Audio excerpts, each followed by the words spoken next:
Hello everyone. जब भी हमारे पास किसी एग्जाम के अंदर लास्ट में बिल्कुल थोड़ा सा टाइम बचता है तो हम हबड़ तबड़ में एक ही सवाल पूछते हैं, क्या करें, क्या छोड़ें, ये छोड़ दें, ये छोड़ दें, ये छोड़ दें। और ऐसा ही एक सवाल जो होता है वो होता है कि एग्री करंट अफेयर्स, क्या हम इनको छोड़ के जा सकते हैं? फेज 1 में इनकी क्या वेटेज है, क्या इंपॉर्टेंस है?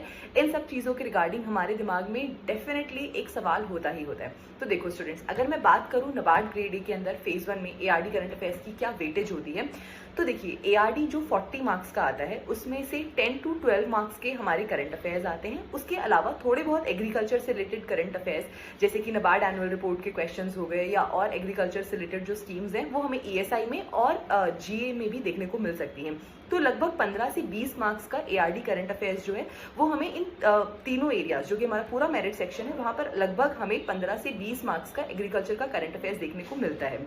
ठीक है, अब सवाल ये आता है कि इस करंट अफेयर्स के अंदर कौन सी चीजें ज्यादा इंपॉर्टेंट होती हैं। तो देखिए स्टूडेंट्स, यहाँ पर एग्रीकल्चर से रिलेटेड जो रिपोर्ट्स होती हैं वो बहुत ज्यादा इंपॉर्टेंट होती हैं। एग्रीकल्चर से रिलेटेड जो स्कीम्स होती हैं वो बहुत ज्यादा इंपॉर्टेंट होती हैं। ये दो टॉपिक्स होते हैं जो एग्रीकल्चर करंट अफेयर्स के अंदर सबसे ज्यादा जरूरी होते हैं। अब सवाल ये उठता है कि क्या हम एग्रीकल्चर करंट अफेयर्स को छोड़कर जा सकते हैं?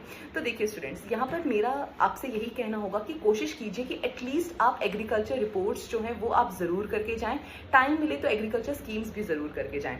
ऐसा मैं इसलिए कह रही हूँ क्योंकि देखिए एआरडी के अंदर ऑल्दो हमारे जो स्टैटिक पार्ट है उसका वेटेज ज्यादा है, लेकिन ऐसा नहीं होता कि स्टैटिक के जो क्वेश्चंस हैं वो हर बार हमारे लिए डुएबल होते हैं। ठीक है, कई बार क्वेश्चंस थोड़े ट्रिकी आ जाते हैं, आउट ऑफ द बॉक्स आ जाते हैं, तो वहां पर जो हमें मार्क्स का नुकसान होता है उसकी भरपाई जो है हम एग्रीकल्चर करंट अफेयर से कर सकते हैं, जो कि काफी डायरेक्ट और काफी प्रिडिक्टेबल लाइंस के ऊपर आते हैं। तो अगर आपके पास टाइम थोड़ा सा भी बचता है तो आप एग्रीकल्चर करंट अफेयर्स को इंपॉर्टेंस जरूर दीजिएगा। That is all that I want to say. I hope this video was helpful. Thank you.